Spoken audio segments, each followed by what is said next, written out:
A quality that you use when you're making a suspense film is the same kind of quality that anyone watching the film would recognize if, for example, they've ever walked home at night in a neighborhood where something terrible has happened. Why are you afraid? Because you expect something to happen. That, in a way, is the approach I'm using here. As soon as he gets to there, pan. It's something extremely graphic happening in a matter-of-fact situation.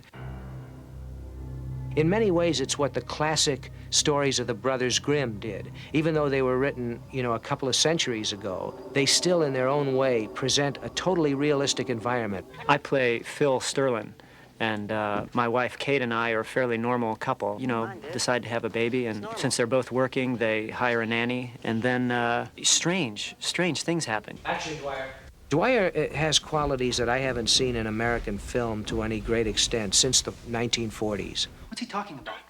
I don't know.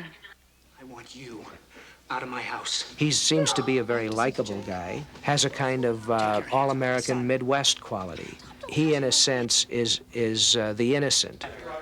Bill directs a lot out of images, I think. He said, for instance, in that scene where I'm throwing Camilla out, he said, remember that you're doing this. This anger that's coming up is coming out of love. I mean, in a way, it's out of love and protection for your baby that this is coming from. You know, and it's kind of a weird thing to act, but it does give it a nuance of something. I just want to do what's right for Jake. I like the idea of playing goodness. I also think it's an interesting subject about who you put your children in the care of whose hands. We auditioned, I guess, a couple of dozen women. The minute she came in, it was, you know, no question about it. Bill Friedkin is kind of for me, he's kind of this gonzo director. Give me your name. What's your name? He really likes a lot of intensity in the acting. You know, he demands a lot from you all the time. Action! I mean, he definitely knows what he's looking for when it comes to a shot, when it comes to your performance. He is very specific about how he wants you to do it. He's always pushing you to take risks, and yet to be totally based in reality, to be real. That's terrific. I'm consciously thinking about how to move this story along through movement of people, movement of the camera, movement of objects. So what I will almost never do in the editing of a picture is repeat a shot.